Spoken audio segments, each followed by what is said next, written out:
আসসালামু আলাইকুম। আমি গ্রাম বাংলার আলী, সারা বাংলা ঘুরি। দর্শক, ঘুরতে ঘুরতে চলে আসলাম এই সেই সদরঘাট, ঢাকার, যেখানে প্রতিনিয়ত দক্ষিণবঙ্গের হাজার হাজার মানুষ আসা যাওয়া করে এই লঞ্চগুলো দিয়ে, যার যেই একটা লঞ্চে বর্তমানে আমি আছি। দর্শক, আজকে আপনাদেরকে আমার এই ভিডিওটা সতর্কতামূলক। দেখেন, এই দুইটা লঞ্চ খুব কাছাকাছি। আমরা প্রতিনিয়ত ভিডিওতে দেখি অনেক সময় লঞ্চ ছেড়ে যায়, মানুষ লাফ দিয়ে গাড় থেকে লঞ্চে ওঠে, এক লঞ্চ থেকে আরেক লঞ্চে ওঠে। তো আমি আপনাদেরকে এইটাই বুঝাইতে চাচ্ছি, দেখেন, যখন এত রিস্ক নিয়ে আমরা দৌড় দেই, এই লঞ্চ থেকে কত নিচে দূরত্ব, কত গভীর।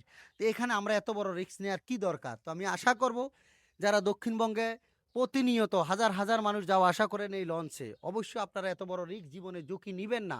নিজে সাবধানতা অবলম্বন করবেন, পরিবারকে বাঁচাবেন। এই জন্য দর্শক, আজকে আমি সদরঘাটে লঞ্চ ঘাটে চলে আসলাম আপনাদেরকে লঞ্চগুলো দেখানোর জন্য, বর্তমান লঞ্চের পরিস্থিতিগুলো দেখানোর জন্য। কারণ আমাদের একটু সাবধানতা অবলম্বন করলে বেঁচে যেতে পারে আমাদের পরিবার, বেঁচে যেতে পারে আমাদের আত্মীয় স্বজন।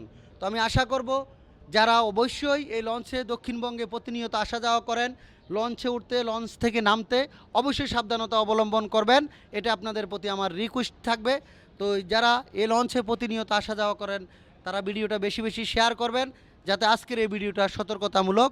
দেখা যায় এখানে একটা দুর্ঘটনা ঘটলে আমরা দোষ দিই অনেক সময় লঞ্চের, কিন্তু আমরা নিজে সাবধানতা অবলম্বন করলে সেটা অবশ্যই সেটা থেকে দূরে থাকতে পারবো। আর যারা লঞ্চ চালক ভাইয়েরা আছেন, তারা অবশ্যই একটু টেক কেয়ার করবেন, তারাও একটু সাবধানতার মাঝে লঞ্চগুলা গাড়ি বিরাবেন। এটা আপনাদের প্রতি আমার প্রত্যাশা থাকবে।